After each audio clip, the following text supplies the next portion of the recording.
My parents forged medical records to force me into surrogacy for my sister. I refused. They called me selfish and pressured my family to push me.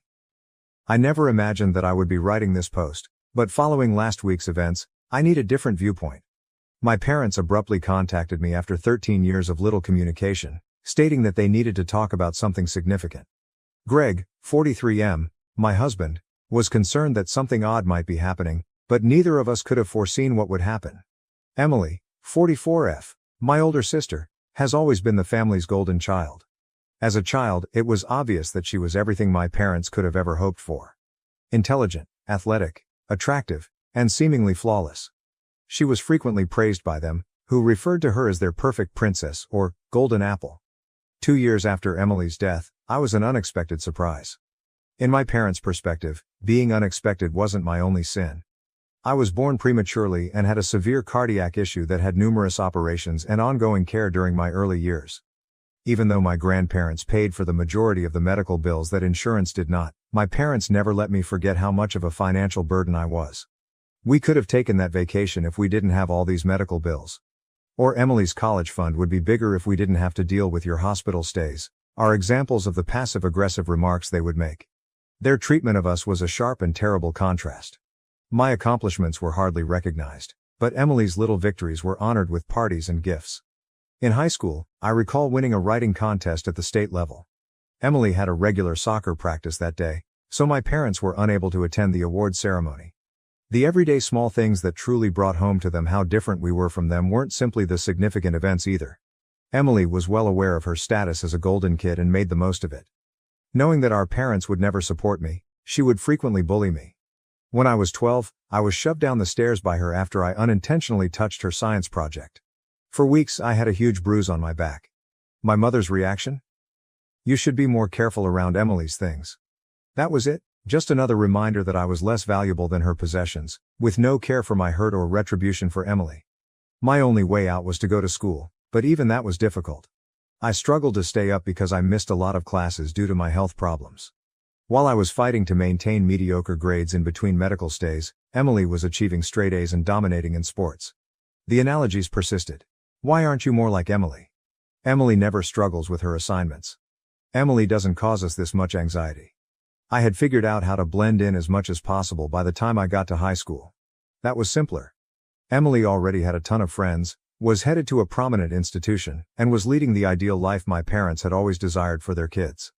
In the meantime, all I was doing was surviving each day without feeling like a total failure. Going to college was the true turning point in my life. In order to move as far away from home as possible, I pleaded with my grandparents. They were the only ones who ever truly stood by me, and they understood, having seen the dynamic unfold for years. I selected a university that was several states away, and they assisted me with tuition and other costs. I met Greg when I was a college student. He was patient, compassionate, and truly interested in me as a person rather than as a weaker sibling, which set him apart from everyone else I had ever met. I felt appreciated and acknowledged for who I was for the first time in my life. After graduation, we were married and I believed that I could finally be able to achieve the family life I had always desired. Emily and my parents hardly noticed my wedding. They didn't send a card, they didn't come. I wasn't shocked, but it stung. I was embraced by Greg's family, and his mother even assisted me in choosing my wedding gown, something I had always dreamed of doing with my own mother. We made the decision to try for a child a few years into our marriage. Because of my cardiac condition, my doctors told me that getting pregnant would be quite dangerous, but we still wanted to try. The pregnancy was really challenging. Despite my many hospital stays and near-death experience during delivery, I barely survived and our son was born healthy. The physicians were very clear, I may die from another pregnancy. It was just too much for my heart to bear again. With our small family, Greg and I were happy. Away from my poisonous family, we had each other, our lovely boy, and a tranquil existence. My only communication with Emily and my parents was through sporadic phone calls and holiday cards. The separation was restorative. Then came last week. My parents contacted me, stating that they had an important conversation to have. I agreed to see them at their home against my better judgment. Greg accompanied me to provide assistance. They handed me an envelope and seated us down in their living room, the same space where they had repeatedly mocked and disregarded me during my early years. There was a letter inside, but it was a surrogacy agreement, not just any letter. Emily has been having infertility issues, so they wanted me to be her surrogate. They had already conferred with physicians and attorneys, prepared all the necessary documentation, and were presenting it to me as though it were final. As though I had no say in the matter. I was taken aback. They were aware of my cardiac condition. They were aware that I had almost passed away when giving birth to my own baby. They were aware that I could die from another pregnancy. However, they didn't care about all of it, they just cared about providing Emily with what she desired. My mother started crying as I attempted to explain that I was physically unable of doing it and that physicians had specifically advised against getting pregnant again.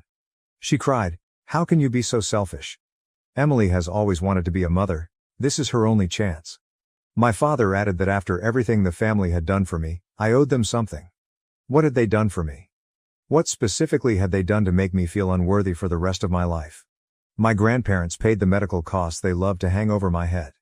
Greg and his family provided me with the emotional support I required. My parents' sole constant behavior was to tell me that I would never be good enough to be Emily.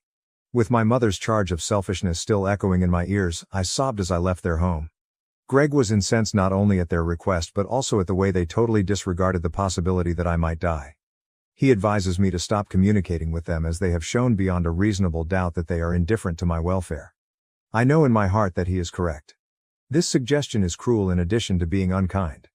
As usual, they want me to sacrifice my life and maybe leave my son motherless in order to give Emily what she wants. However, I also feel guilty about it. Perhaps I'm being self-centered. Perhaps I do owe them. Perhaps this is my opportunity to finally show them how valuable I am. Even though I am aware that these thoughts are harmful, they continue to race through my mind. Since that day, I have not returned any of their calls or messages.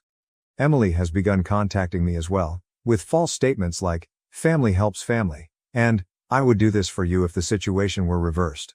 Should it be a little bit out of her way, she wouldn't even offer to drive me to school.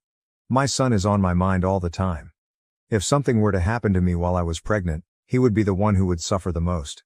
He needs his mother and is innocent in all of this family drama. How can they expect me to risk leaving my child an orphan in order to satisfy Emily's demands? Am I being self-centered? I've been told throughout my life that I'm bad for prioritizing my own needs. However, this is now about my son, my husband, and my life, not just about me. But I'm being tormented by guilt. I need a different viewpoint. Is it incorrect of me to decline to serve as my sister's surrogate? Should I put myself in danger to fulfill her desires? How can I handle the manipulation and guilt? Update 1. A week has passed since my last post, and things have gotten far worse than I anticipated. My family's calls and messages haven't stopped vibrating on my phone. Emily has been sending texts that manipulate emotions non-stop. This is my final opportunity to have my own child, and I've always wanted to be a mother. Remember how I always looked out for you when we were kids? She even dared to ask. That one almost made me laugh. She must remember our early years quite differently than I do. She sent a particularly nasty email yesterday, saying, "Mom was right about you. You always thought about yourself." I suppose that almost dying while pregnant is merely a pretext for not assisting me. It was a powerful blow. Instead of treating my near-death experience as a valid medical issue, they are exploiting it as proof of my selfishness. Even worse are my parents.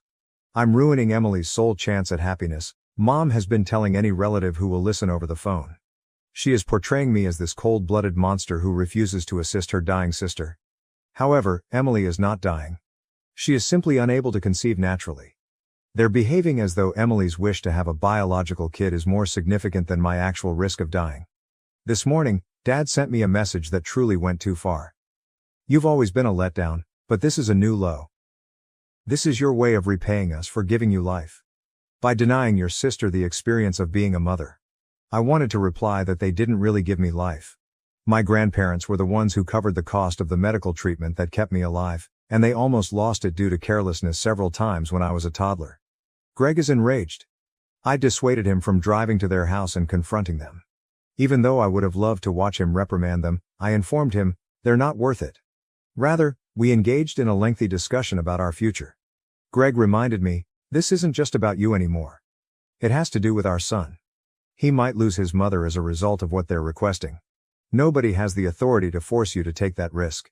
Of course, he is correct. I feel no remorse for turning Emily down when I see our son. He needs his mom to be well and living. We have made the decision to act decisively. Let's start by blocking all of their numbers, including Emily's, Mom's, Dad's, and even the flying monkeys they called after me. My grandparents are the lone exception, and they have always been accepting and encouraging. Second, we're investigating legal safeguards. Greg fears they may try something desperate because of their antagonistic behavior. Next week, we're meeting with a lawyer to go over our choices.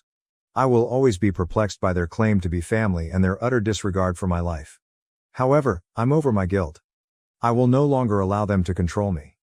A mother who would put her life in danger to appease individuals who have never truly shown her love is not worthy of my son. Thank you to everyone who left a remark on my previous post. You made it clear to me that I'm being a responsible mother and defending my family, not being selfish. Standing up to those who ought to have protected you in the first place is sometimes necessary.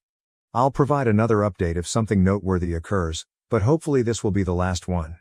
With my true family, my spouse and son, who genuinely appreciate my existence, I'm prepared to go on. Update 2. I've blocked everyone for 2 weeks now.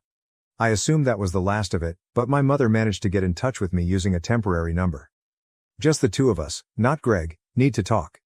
I consented to meet at a nearby cafe even though every instinct told me not to attend. For obvious reasons, I picked a public spot, and Greg was waiting in his car nearby in case something happened. She began talking about Emily's melancholy and how she's dying of the anguish of not being able to have children as soon as I sat down, in what was obviously a prepared speech. No, how are you? No recognition of their prior actions, just a direct focus on Emily's misery. My mother pushed a business card across the table and said, "The doctors say this is her last chance. According to one fertility expert, you two are a fantastic fit. They are able to keep a careful eye on your cardiac health." She dismissed it as if it were a minor annoyance when I brought up the fact that my own doctors, who have been aware of my medical history for years, have expressly prohibited me from getting pregnant again. Doctors are constantly too cautious. According to Emily's specialist, the risks are controllable. When Mom began discussing family legacy and how Emily should be given more genetic inheritance than I did, the discussion took an even more sinister turn. She did say that, after all, I've heard the same arguments about my being a flawed child my entire life. She replied, "I should have known you'd be difficult about this," as I got up to go. "Emily has always made you envious. This is your opportunity to at last take action for the family." I felt oddly at ease as I walked out of the cafe. I finally saw my mother clearly for the first time, not as a parent who didn't love me enough, but rather as someone who never considered me a person, only a tool to be used for Emily's gain. Greg inquired about how things went on the way home. I informed him of my mother's remarks about family legacy and her rejection of my health concerns. After a period of silence, he said, "You know what? They're not worthy of you? They have never done so." He is correct.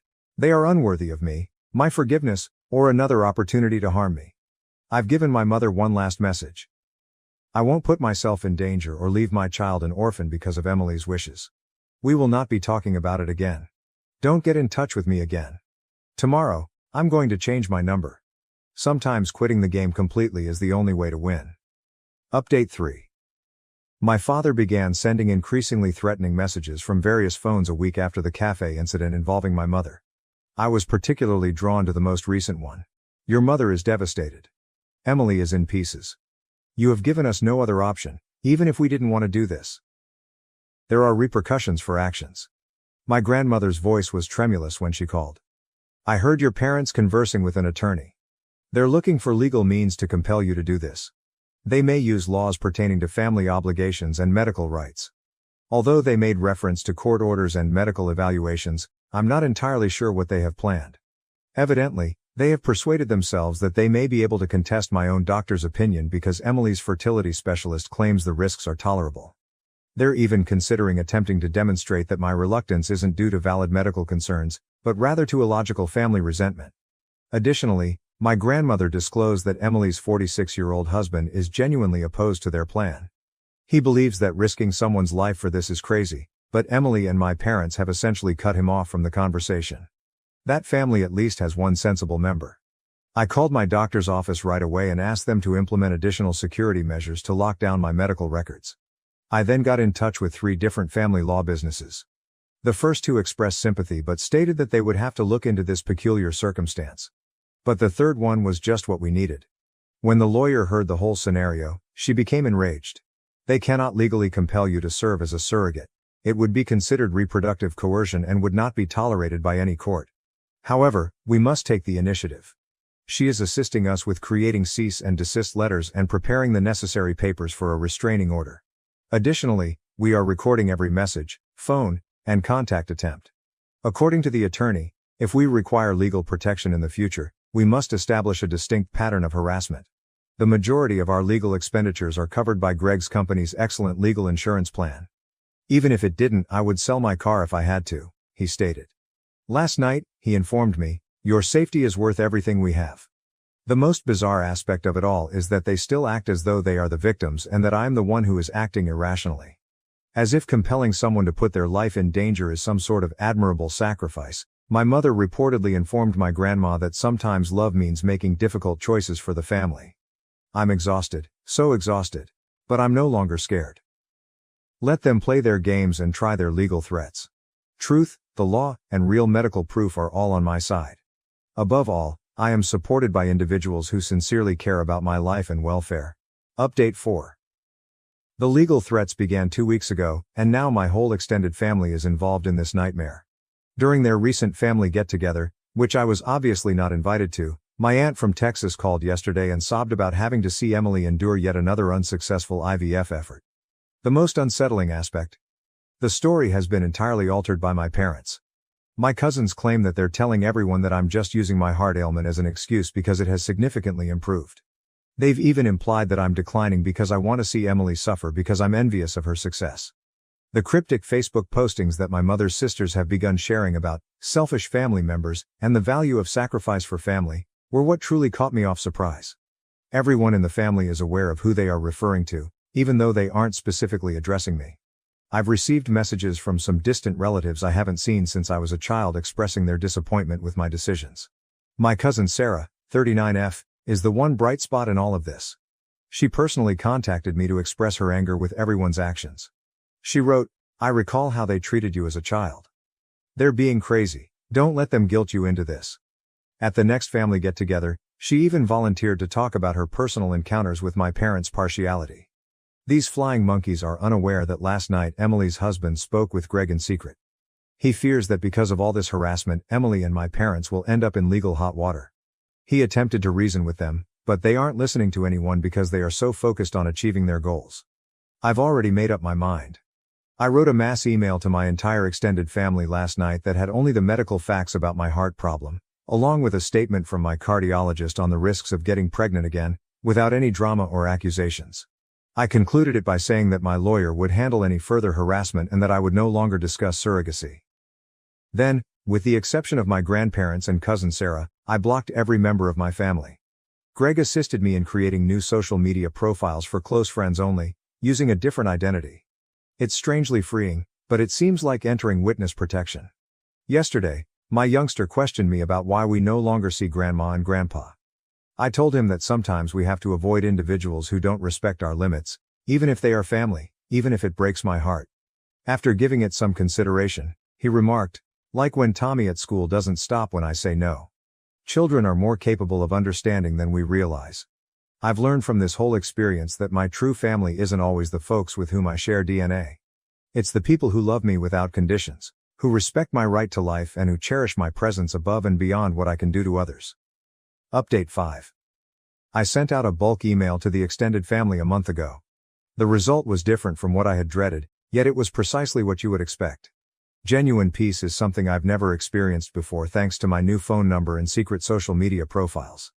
Through my grandma, I heard what is likely to be my mother's final message to me. You've let this family down for the last time. You put your self-interest ahead of Emily's happiness. You shouldn't anticipate being welcomed back. Oddly, I felt a tremendous sense of comfort instead of pain as I read those words. What I've understood all along, that my sole worth was what I could do for Emily, was now expressed aloud. This morning, my lawyer called to let me know that Emily was contacted by her fertility clinic. They wanted to make it clear that they had never authorized surrogacy agreements involving a person with my medical background. It seems that neither Emily nor my parents had ever brought up my cardiac ailment. This only serves to highlight their lack of concern for my well. The most unexpected result? No more worrying about family get-togethers, dread when my phone calls, or persistent feelings of inadequacy. I'm sleeping better than I have in years.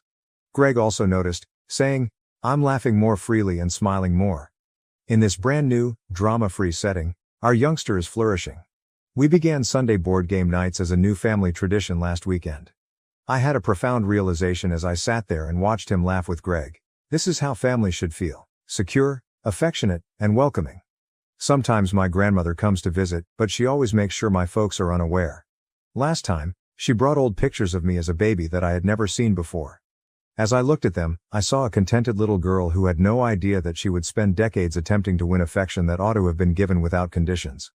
I'm finally providing the protection that little child needed from those who never valued her. She deserved better.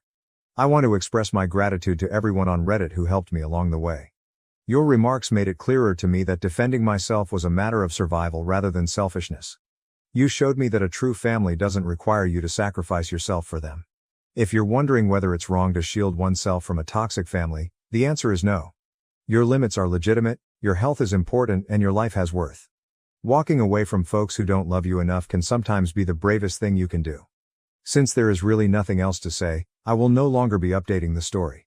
I've closed the chapter on my dysfunctional family.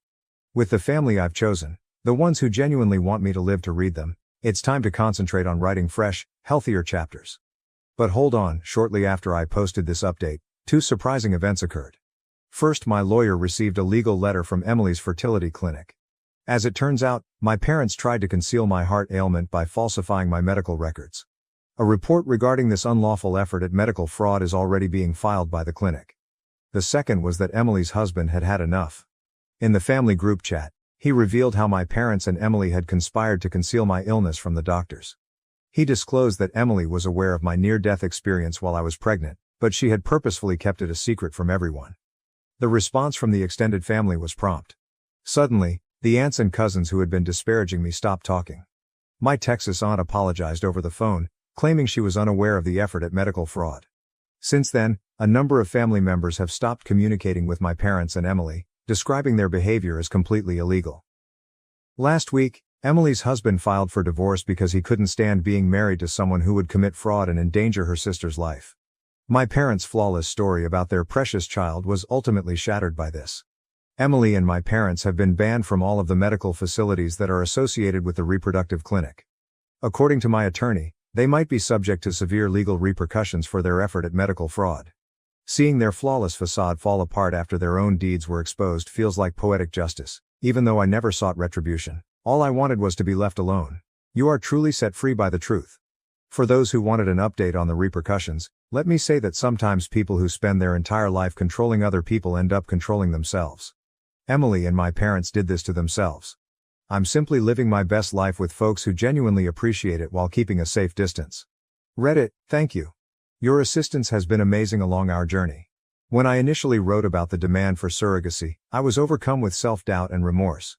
Your remarks gave me strength and demonstrated to me that true family is about more than just blood. It's about love and respect. This community demonstrated that strangers can occasionally offer greater support than one's parents. I will always be appreciative of the way you gave me freedom and a voice. Thank you for watching. If you haven't subscribed yet, please do so and hit the notification bell to stay updated with more shocking real-life stories happening around you.